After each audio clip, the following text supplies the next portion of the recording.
तो इससे ज्यादा दुर्भाग्यपूर्ण इनकी पार्टी की विचारधारा नहीं हो सकती, इससे ज्यादा दुर्भाग्यपूर्ण कुछ नहीं हो सकता कि हमारे भारत की संस्कृति से भी इनको दिक्कत है। विपक्ष को जब हर चीज से दिक्कत है, इनको तो नई संसद से भी दिक्कत थी, और हमने तो ये भी देखा था किस तरीके से इन्होंने नई संसद का भी विरोध किया था। तो ये तो देश की तरक्की पे ही इनको दिक्कत है, तो इनसे हम बातचीत क्या करें। इसीलिए शायद विदेशों में जब इनकी सरकारें थी तो हमारे देश की एक इमेज बनी हुई थी कि सपेरों का देश है, क्योंकि अगर कोई विदेश से आता था तो इनके पास करोड़ों सांस्कृतिक प्रतीक होने के बावजूद ये सपेरों का, वहां पे सांपों का नाच दिखाया करते थे। इसी कारण से शायद आज इनको ये लग रहा है कि देश इतनी तरक्की क्यों कर रहा है। तो जिसको देश से ही दिक्कत हो, जिसको देश की संस्कृति से दिक्कत हो, जिसको देश की गौरव से दिक्कत हो, उनके लिए हम क्या शब्द प्रयोग करें, मुझे तो समझ में नहीं आता है। ये संविधान की बात कर रहे हैं, पर ये संविधान ने ही तो वो हक दिया है, और उसी संविधान के हक के कारण हम सत्ता में बैठे हुए हैं, और संविधान ने ही हमें हक दिया है कि हम जनता की सेवा करें। पर आप जनता की सेवा में करने कहां दे रहे हैं? इसमें जवाब दीजिए सिद्धार्थ जी। जो प्रियंका जी पूछ रही हैं कि ये राजशाही, मैडम असल में बीजेपी ये कहना चाह रही है कि संस्कृति का प्रतीक है, विपक्ष ये कहना चाह रहा है कि राजशाही का प्रतीक है। सिद्धार्थ जी, मामला यहाँ पर फंसा हुआ है, न्याय का प्रतीक है, सिंगोल न्याय का प्रतीक है, और वही इनको समस्या है, क्योंकि इनको न्याय से समस्या है। ये तो लठ चलाना चाहते हैं ना भारत। देखिए शालिनी जी, भारत जैसा एक विशाल देश 1000 साल तक गुलाम रहा। कई बार सोचने को आता है कि किसके कारण रहा। वो ऐसे ही लोगों के कारण रहा जो आज भी कह सकते हैं कि भारत का कोई इतिहास नहीं था, कोई गौरव नहीं था, भारत की कोई संस्कृति नहीं है, कोई सभ्यता नहीं है, कुछ नहीं है जिस पर हम गर्व करें, कुछ नहीं है। इनके लिए गर्व करने के लिए था अंग्रेजों का शासन, मुगलों का शासन, तुगलक जब आया था तब गर्व करिए। जब गजनी संस्कृति, मैं शालिनी जी आपसे पूछना चाहता हूं, अगर भारत देश का कोई इतिहास और कोई संस्कृति होगी तो वो किसी पर थोपी जाएगी क्या? ये मेरे देश का गौरव है, ये मेरा इतिहास है। कौन सा चोल साम्राज्य था, कौन सा गुप्त साम्राज्य था, हमारे देश में क्या न्यायप्रियता हुआ करती थी, क्या विधि विधान हुआ करते थे, हमारे देश के लोगों ने क्या दर्शन दुनिया को दिया, इसकी बात कभी नहीं बात की जाएगी, कभी उस पर कभी बात नहीं की जाएगी। पर ये लोग क्या बात करेंगे कि भारत का कोई गौरव नहीं था, भारत की कभी कोई बात नहीं थी। और जो लोग चाहिए आपको 1000 साल तक देश गुलाम नहीं था। प्रियंका जी, मैं आपकी तरह अभद्रता नहीं कर सकता आपके बीच में बोल बोलकर, पर आपके जो विचार हैं, आपके विचार ही आपको एक्सपोज करते हैं, आपके विचार ही आपकी सच्चाई देश के सामने लाते हैं। हाँ बोलिए, कंप्लीट कीजिए सर।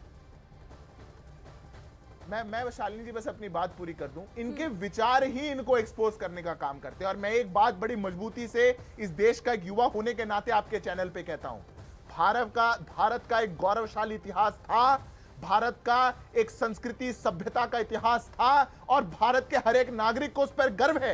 ये आरजेडी वाले, ये सपा वाले यहां बैठ करके चाहे कितना ही कह दें कि कुछ नहीं था, इनको मुगलों की चाटुकारिता करने में जो आनंद आता हो ये करते रहे, पर भारत के एक नागरिक को अपने इतिहास पर गर्व है। और उस चाटुकारिता की बात कर रहे हैं सिद्धार्थ जी, भारतीय संस्कृति पर गर्व नहीं आप लोगों को? देखिए, मैं आपको बताऊं, मैंने आपको बताया कि भारतीय संस्कृति की अगर हम बात करते हैं ना, तो आपको जाना पड़ेगा उन चीजों के लिए जिन्होंने संविधान में चीजों सुनिश्चित की और सुरक्षित। अगर हम एससी की और एसटी की बात करें तो ये आपके सामने है। अब आप मुझे बताइए कि क्या वो इसका हिस्सा नहीं थे, क्या वो जुल्म और ज्यादती का हिस्सा नहीं थे, क्या उनके साथ इंसाफ हो रहा था? क्या बातें कर रही है सिद्धार्थ भाई, मुझे तो ये समझ में नहीं आता। ये सिंगोल के चलते हो रहा था। सिंगोल को अगर गाड़ दिया जाता दानिश जी, दबा दिया जाता 20 फीट नीचे, अगर उसको दबा दिया जाता तब ये सब नहीं होता जिसका जिक्र आप कर रहे हैं दानिश जी। ये ठीक नहीं है, ये ठीक नहीं है। मैं बोलता हूँ तो आप इंटरप्ट करते हैं, सिद्धार्थ बोलते हैं तो आप नहीं बोलते। ठीक है, कंप्लीट कीजिए। मैं अपनी बात खत्म कर लूं। देखिए, मैं आपको एक बात बताऊं, मेरी नजरिए से, शायद बाकी तमाम लोगों का नजरिया शायद हो सकता है, लेकिन आज के दिन में ये जो डंडा दिखाने की कोशिश मोदी सरकार कर रही है विपक्ष को, मुझे लगता है कि ये गैर संवैधानिक है। संविधान सबके ऊपर है और उससे ऊपर कोई नहीं है, कोई नहीं है, कोई नहीं। जय फिलिस्तीन बोलना संवैधानिक था? अगर गैर संवैधानिक है छोड़ दो, डंडा दिखाने की कोशिश हो रही है, क्या बकवास है? सिंगोल तो नहीं होना चाहिए, लेकिन जय फिलिस्तीन होना चाहिए। सुनिए, जय फिलिस्तीन गैर संवैधानिक है, आप बताइए। आप क्या कहते हैं? सिंगोल के ऊपर आप बिल्कुल गैर संवैधानिक है, बिल्कुल गैर संवैधानिक है। आपने इतना रिसर्च किया है तो फिलिस्तीन के ऊपर भी जरूर किया होगा। मैं तो इसलिए सवाल आपसे पूछ रही हूँ। इसलिए तो हमने हमारा क्लैरिफिकेशन जो फिलिस्तीन की संस्कृति, वहाँ की बातें, वहाँ जो चल रहा है, वहाँ पर हमास, ये सब, इस सब का जयकारा हमारे देश की संसद में लगाना संवैधानिक है? सिंगोल को रखना संवैधानिक नहीं है दानिश जी?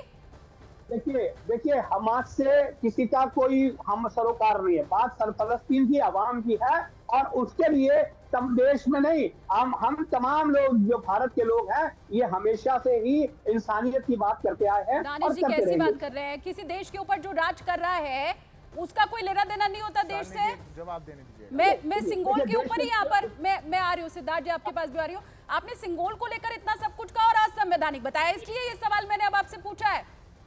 इसका जवाब दो। देखिए देश के प्रधानमंत्री पद पे विराजमान नरेंद्र मोदी जी जब डोनाल्ड ट्रंप के प्रचार प्रसार के लिए जाते, क्या वो संवैधानिक था? क्या ये तो पॉलिसी में भी नहीं था। हमारे देश की पॉलिसी भी नहीं है कि किसी और देश में जाकर देश के प्रधानमंत्री प्रचार प्रसार करे। उस पर किसी ने सवाल पूछा? लेकिन हमारे देश की पॉलिसी है जय फिलिस्तीन बोलना, ये पॉलिसी है। बिल्कुल फलस्तीन के लिए तो आप देख लीजिए, जयशंकर साहब के स्टेटमेंट सुनिए, तुम खुद मोदी साहब के स्टेटमेंट सुनिए। आप संसद भवन में खड़े होकर जय फिलिस्तीन बोलना, ये नारे लगाए उन्होंने। संसद भवन के भीतर की बात हो रही है ना सिद्धार्थ जी?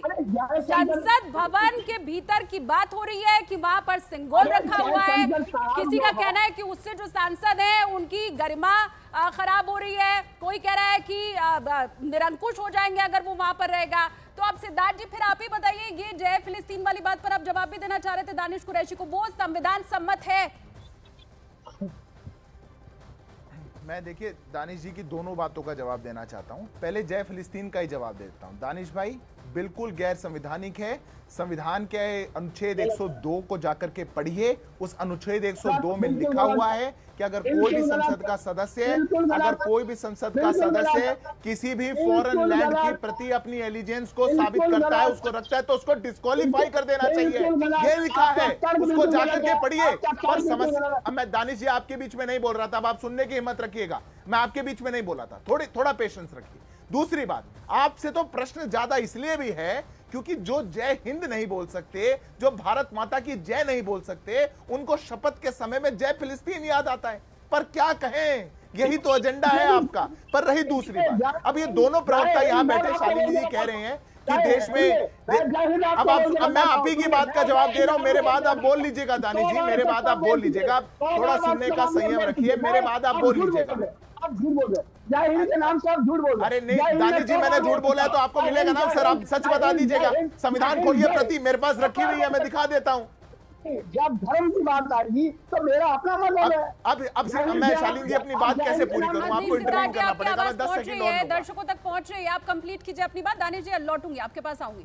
सिद्धार्थ जी मैं बस 10 सेकंड में अपनी बात पूरी कर दूं। अभी दोनों प्रवक्ता यहां पर बैठकर बस पूरी डिबेट में एक एजेंडा साबित करना चाहते हैं कि हमारे देश में जातिगत व्यवस्था के कारण कुछ कुरीतियां रही, कुछ कुरीतियां, कुछ अन्याय इतिहास में हुए। संविधान ने आकर के उसके प्रति उसका न्याय दिया, इसीलिए उसको याद करके हम अपने गौरवशाली इतिहास को याद ना रखें। भारत एक प्रगतिशील समाज है। भारत ने अलग अलग दौर में बहुत कुछ देखा, उस दौर को भी देखा जिसका जिक्र आप कर रहे हैं, उसको दूर करने का भी काम किया। पर दानिश भाई, आप लोगों ने कौन सी सेटिंग करी थी अंग्रेजों से जो आपने आजादी से पहले शरिया एक्ट लागू करवा दिया? कुरीतियां तो आई थी, हमने दूर कर दी। कुरीतियां तो आई थी, हिंदू मैरिज एक्ट लाए, पॉलीगैमी को हिंदुओं में खत्म कर दिया। पर 4 शादियां होती रहेंगी, हलाला होता रहेगा, उसमें राइट नहीं मिलेगा, डिवोर्स का राइट नहीं मिलेगा, ट्रिपल तलाक होता रहेगा। ये कौन सी सेटिंग थी जो आपने करके आए? क्या वो भारत के नागरिक नहीं थे? इसलिए यहां बैठ करके हमको ज्ञान देने की बात मत करो। जो शरिया एक्ट लागू करवाते हो उन पर कभी ना बोल पाते हो, उनको और कुरीतियों पे बात नहीं करनी चाहिए क्योंकि उसको हम खत्म करेंगे। ऐसा लग रहा है दानिश जी 10 सेकंड। ये मैं तो ये पूछ रहा हूँ कि जिन लोगों ने अंग्रेजों की पेंशन पाई थी, जिनके पास तनख्वाह आती थी, उनका लिस्ट उनके पास है ही, और कितने सारे उसमें संगी है, ये सारी दुनिया जानती है। हमसे पूछने के बजाय ठीक है, चर्चा हम सिंगोल की कर रहे हैं। हम चर्चा सिंगोल की यहाँ पर कर रहे हैं। दानिश कुरैशी जी, संविधान की आपने बात कही, इसलिए संविधान के ऊपर मैंने सवाल पूछा। प्रियंका भारती, अब इस संविधान की बात आप भी 5 मिनट पहले कर रही थी। भारत के 2 हिस्से संविधान के लिए बीजेपी कह रही है कि आपातकाल के समय उसे खत्म किया गया था। जिस संविधान की प्रति लेकर विपक्ष कांग्रेस एकजुट दिखाई दे रहा था, उसी का कत्लेआम कांग्रेस की तरफ से किया गया है। लगातार बीजेपी कह रही है, तो किस संविधान का हवाला दिया जा रहा है? अभी जिस संविधान की बात कर रहे थे ना सिद्धार्थ यादव, इनको याद होना चाहिए सिद्धार्थ जी, आप ही लोग थे ना जो हिंदू कोड बिल का विरोध कर रहे थे, अंबेडकर जिसको लाने की कोशिश कर रहे थे, और आप लोग लगातार विरोध कर रहे थे। अगर वो लागू नहीं हुआ होता तो शायद ना मैं बैठ पाती यहाँ, ना शालिनी जी बैठ पाती यहाँ, सिर्फ आप मर्दों की सभाएं वहां पर जरूर होती। तो ये हिंदू कोड बिल का विरोध आप लोगों ने किया था। अब मैं आगे बात करती हूँ, संविधान की बात ये करें, संस्कृति की बात करें। राजशाही कौन सी संस्कृति का हिस्सा है भाई? वही संस्कृति जिसमें सिर्फ एक जमात मंदिरों में। प्रियंका जी, अपनी बात को आप वापस यहाँ पर दोहराती हुई दिखाई दे रही हैं, उसी राजशाही के ऊपर आप फिर से चली गई। लेकिन यहाँ पर बड़ा सवाल ये है कि चाहे सत्ता पक्ष है या विपक्ष है, दोनों ही ये कहकर चुनाव में लड़े थे कि हमें जनता की फिक्र है, लेकिन पहली बार संसद में प्रवेश जितने भी सांसदों ने किया, वो लड़ाई इस वक्त लड़ रहे हैं सेंगोल को लेकर।